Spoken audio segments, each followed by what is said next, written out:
우리가 신앙생활할 때 이 확신을 가지고 이 신앙생활을 해야 됩니다. 그래서 우리가 성경에 보면은 여호수아가 모세가 죽고 나서 상당히 실망했어요. 모세 같은 대단한 인물이 죽으면은 도대체 이 많은 백성들을 데리고 어떻게 요단강을 건너서 또 가나안 땅에 7족속이 살고 있는데 7족속을 어떻게 무찌르며 그 땅을 어떻게 차지하겠는가? 여호수아가 걱정이 많았죠. 백성들이 다 주저앉고 있었어요. 30일을 장례식을 했는데도 불구하고 그냥 모세가 죽었다고 슬퍼하며 주저앉고 있었어요. 근데 여호수아 1장 1절을 딱 펼쳐보면은 하나님께서 여호수아에게 그럽니다. 너희 언제까지 모세가 죽었다고 주저앉아서 울고만 있겠냐? 언제까지 주저앉아서 울고만 있겠냐? 당장에 일어나라. 일어나서 이 백성과 더불어 이 요단을 건너 내가 너에게 지시할 땅으로 가라. 그러면서 하신 말씀이 여호수아야, 내가 틀림없이 너와 함께한다. 여호수아야, 너를 능히 이길 자가 없다. 여호수아야, 내가 모세에게 주기로 한 땅을 내 틀림없이 너한테 주겠다.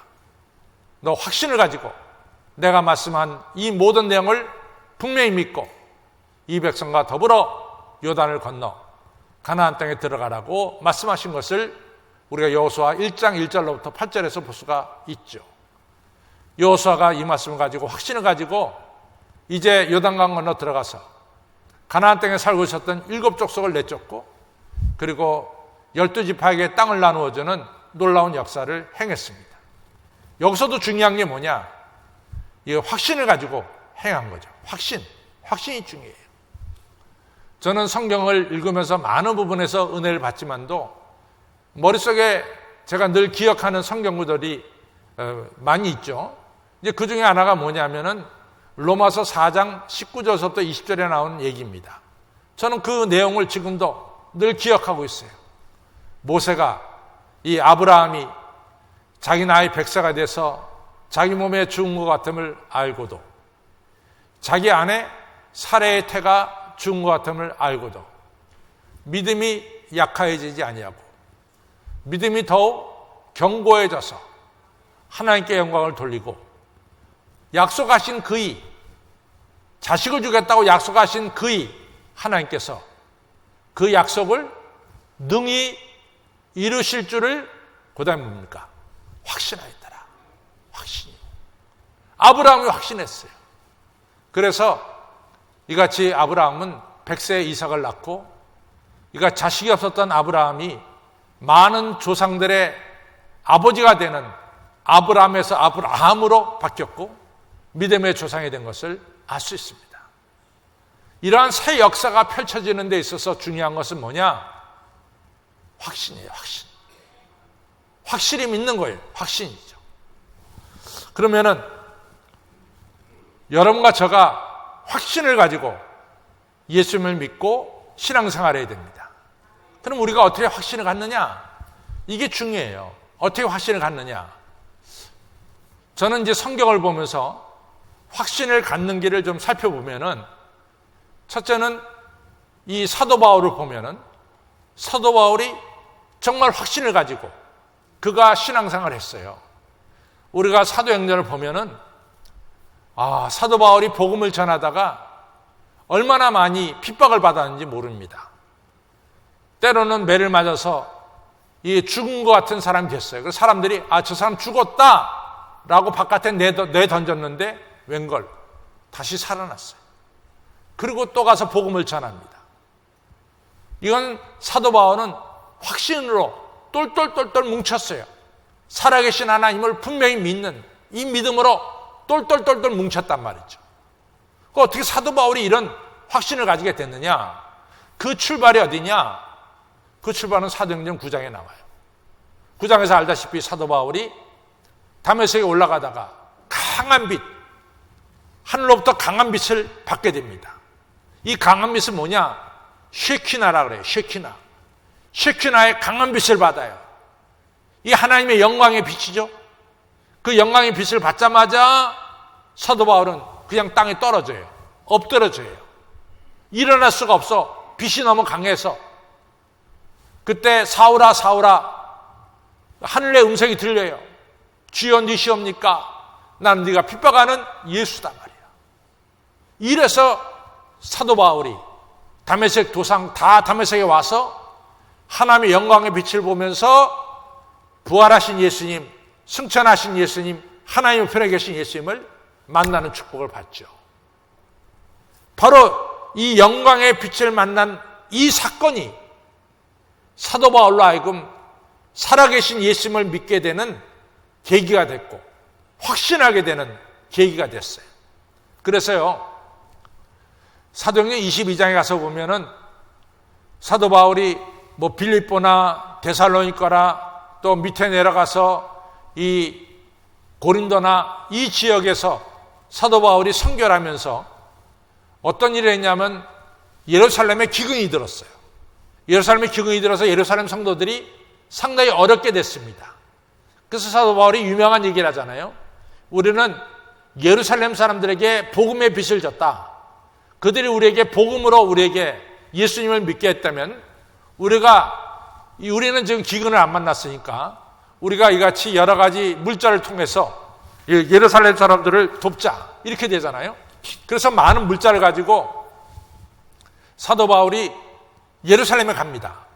근데 예루살렘에 가서 성전에 가서 예배를 드리는데 하필이면 사도 바울 옆에 이방인이 하나 있었어요. 사도 바울하고 전혀 관계가 없습니다.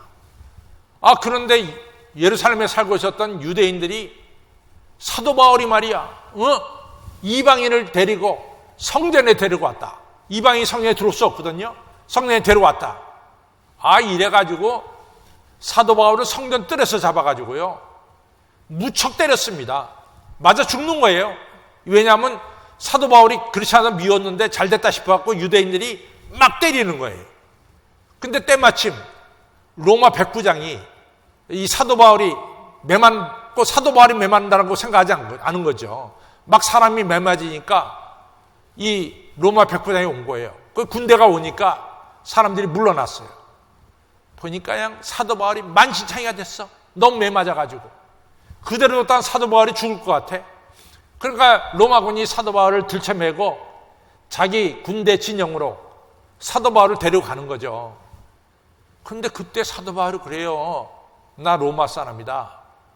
이러면서 사도 바울이 내가 저 사람, 나를 때린 사람들에게 내가 한말 하도록 나한테 기회를 달라. 그러니까 로마 군인이 이 사도 바울에게 말할 수 있는 기회를 줍니다. 그것이 사도행전 22장에 나와요. 그때 사도 바울이 한 말이 뭔지 아세요? 나도 당신들과 똑같이 바리새파 사람이었어. 율법을 쫓는 사람이었어. 예수를 핍박하는 사람이었어. 근데 내가 오늘 예수를 증거하는 사람이 된 것은 사도행전 9장 내가 다메섹에 올라갈 때 하나님의 영광이 내게 비치고 말이지. 내가 그때 한 예수님의 음성을 듣고 살아계신 내가 예수님을 만나게 되었단 말이죠. 이 예수님을 믿고 내가 구원받았다.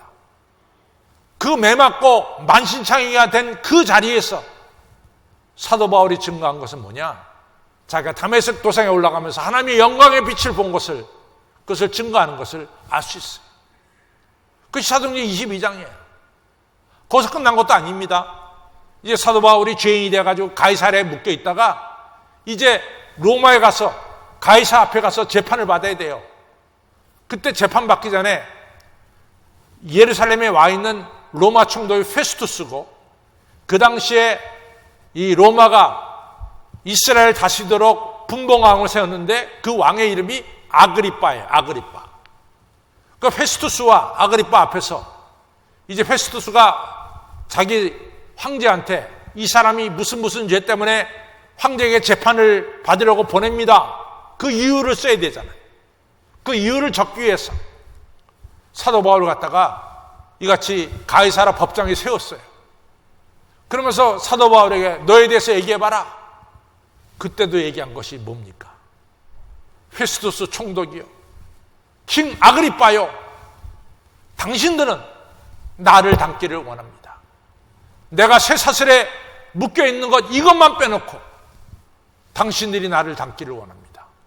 이 죄수가 이런 얘기를 해요.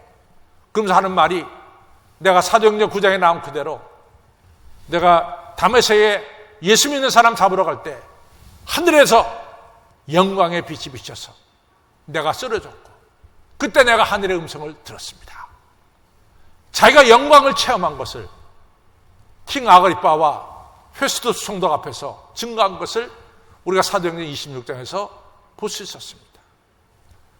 사도 바울이 확신을 갖게 된 것은 바로 다름 아닌 다메섹 도상에서 하나님의 영광을 보았기 때문에 그런 거예요. 우리가 하나님의 영광을 본다는 것, 체험한다는 것 너무너무 중요해요.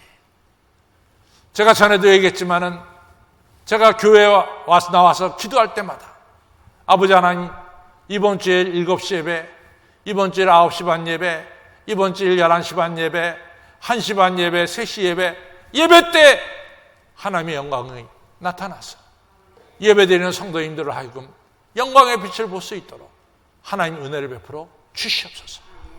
제가 그 기도예요. 제가 성전에서 기도할 때마다 늘 그 기도를 드립니다. 하나님 아버지, 우리 성전이 하나님의 영광의 구름이 가득한 성전이 되게 하여 주옵소서. 여러분들, 제가 그 베드로도 마찬가지예요. 베드로가 3년 동안 예수님을 따라다니면서 많은 기적을 봤어요. 그래서 베드로가 그 예수님께 받은 바 은혜를 갖다가 자기 따라다니는 마가한테 다 얘기했죠. 사실은 베드로가 자기는 글을 쓸 줄은 몰라요. 그러니까 베드로가 사실은 베드로 복음을 이같이 쓸 수가 없었죠. 자기가 경험한 모든 예수님에 대한 걸 마가한테 얘기하니까 마가가 글을 쓸 줄 아니까 마가가 복음서를 썼죠. 그래서 마가복음이에요. 어떤 사람들은 마가복음은 마가가 100% 거의 많은 베드로로부터 얘기를 들어서 썼기 때문에 마가복음은 베드로복음이라 해도 괜찮다, 이렇게 말하고 있습니다. 어쨌거나 마가복음의 많은 내용은 마가가 베드로로부터 들어가지고 쓴 글이에요. 근데 베드로 이름으로 나온 편지가 있어요. 그것이 베드로 전서, 베드로 후서예요. 베드로서 1장을 딱 펼쳐보면은 베드로가 무슨 얘기를 하느냐.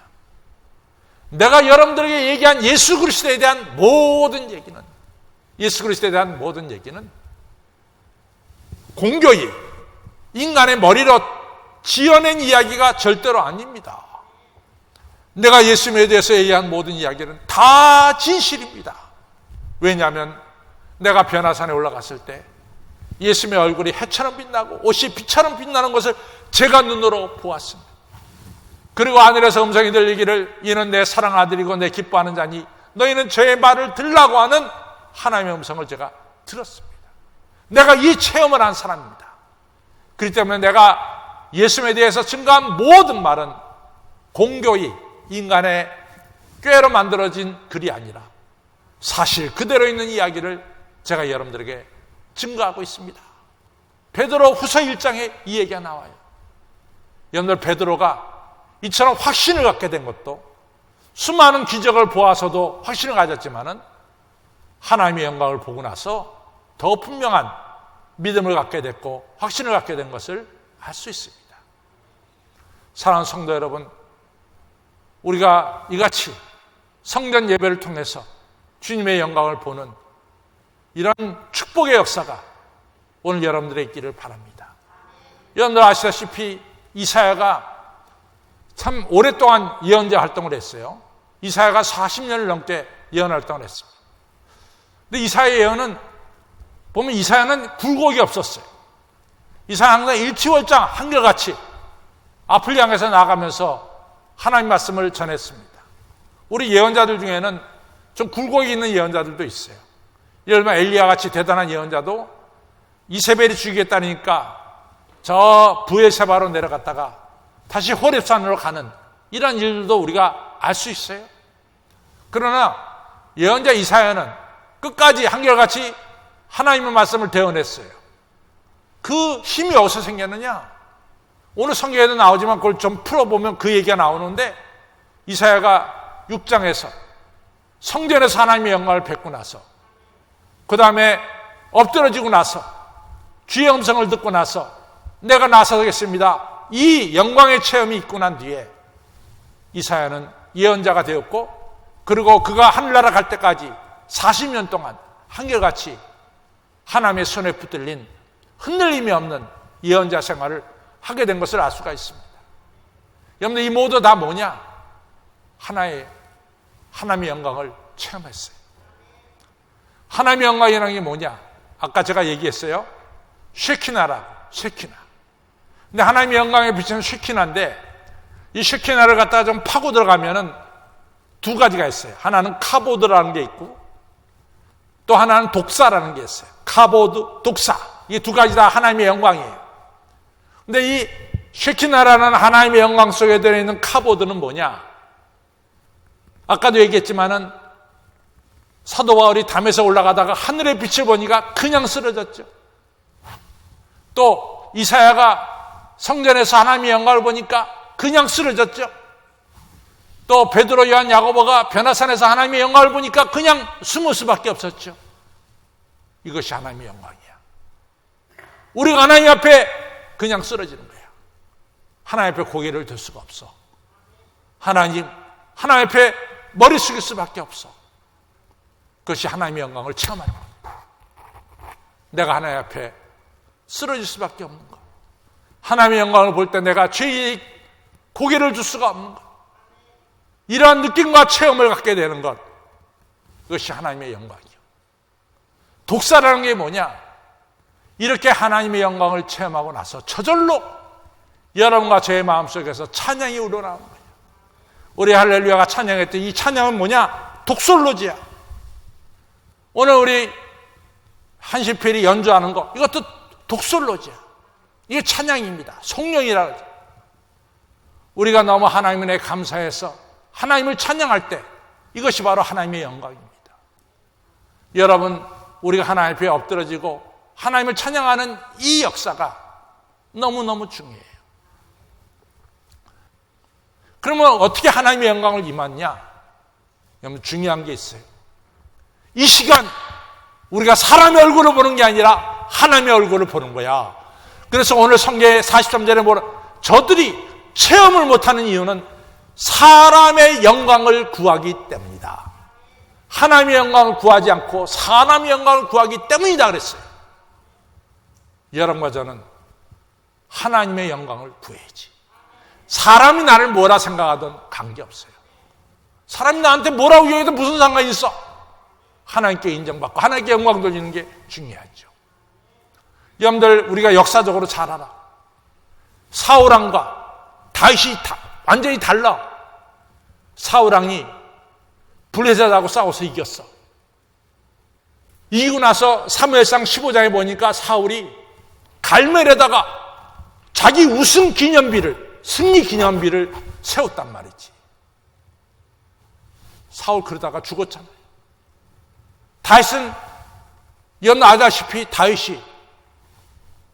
여러분들 왜 다윗이 사무엘상 17장에서 골리앗과 싸웠어요? 형님들 도시락 갖다 주다가 싸움터에 나간 거야. 이유는 딱 하나야. 할례받지 못한 인간이 말이지. 살아계신 하나님을 모욕하니까 다윗이 견딜 수가 없었어. 내가 하나님의 영광을 위해서 나가 싸우겠습니다. 사람의 영광을 구한 것이 아니라 하나님의 영광을 구하면서 싸웠죠. 그래서 다윗은 승리를 거두고 하나님께서 다윗에게 하나님의 축복과 영광을 부어주신 거죠. 여러분들 성지에 가보면은 좀 생뚱맞은 게 하나 있어. 뭐가 있냐면은 이 기드론 골짜기에 기념비가 하나 있어. 다 보여요. 그래서 저 기념비가 뭐지? 저게 압살롬의 기념비라. 압살롬이 자기를 위해서 기념비를 세웠어요. 흉물이지. 압살롬이 자기를 위해서 기념비를 세웠어. 하나님을 위해서 기념비 세운 게 아니라. 그래, 압살롬 죽잖아요. 여러분들 그렇습니다. 사도행전 12장에 헤롯이 가이사랴에서 연설하는데 연설을 너무 잘해. 그러니까 듣던 사람들이 저게 신의 음성이다. 그러니까 그때 그래야죠. 베드로가 그러잖아요. 고넬료 집에 가서 고넬료가 막 엎드려 절하니까 당신 나한테 그러지 마. 나는 당신과 똑같이 성정을 가진 사람이야. 인간이야. 왜 나한테 절해? 나한테 절하지 마. 고넬료한테 그러잖아요. 그 다 베드로가 사도행전 10장에서 그랬잖아요. 그런데 사도행전 12장에서 이 헤롯이 자기가 영광을 받는 거야. 하나님께 영광 돌리자. 그 다음에 어떻게 벌었습니까? 벌레가 그냥 헤롯을 물어 죽이니라 그랬어요. 성도 여러분, 여러분과 저는 오늘 이 시간도 오로지 하나님께 영광 돌리러 왔습니다. 하나님 영광 돌리러 왔습니다. 이거 중요해. 우리 하나님 영광 돌리러 예배드리는 거예요. 오직 하나님의 영광을 바라보는 거야. 이게 중요한 거예요. 우리가 하나님께만 바라보고 기도하는 겁니다. 저는요, 이 요한복음 20장에 보면은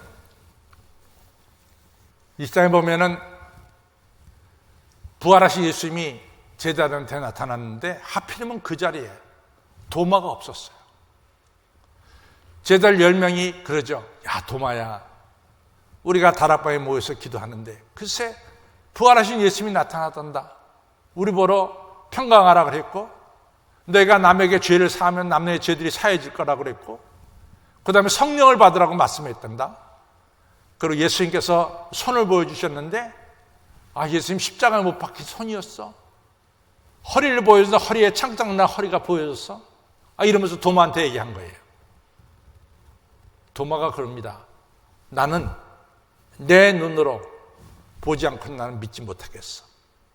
난 내 눈으로 부활하신 예수님을 만나고 싶어.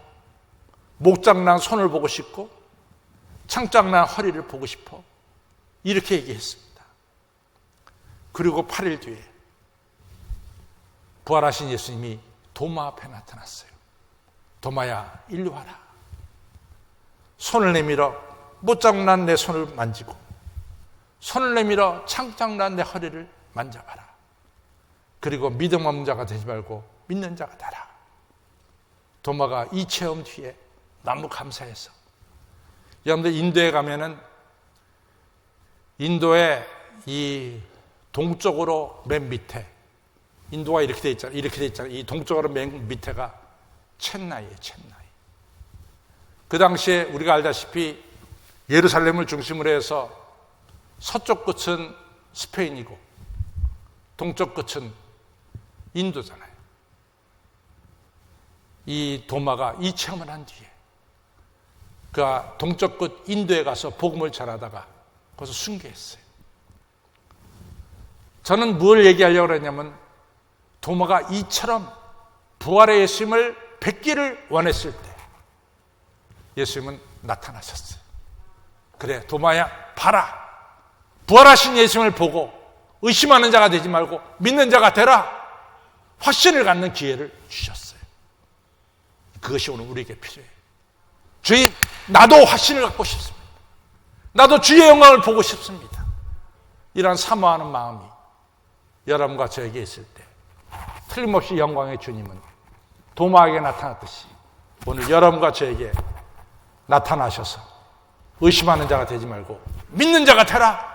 이런 축복 우리에게 주실 줄로 믿습니다. 저는 여러분들이 오늘 성전에서 예배드리면서 영광의 주님을 뵙기를 원합니다. 확신을 갖기를 원합니다. 그래서 여호수아처럼 여러분들의 앞길에 주님과 동행함으로 승리하는 삶, 하나님의 기적이 나타나는 이 영광된 삶을 사시기를 주님의 이름으로 축원합니다.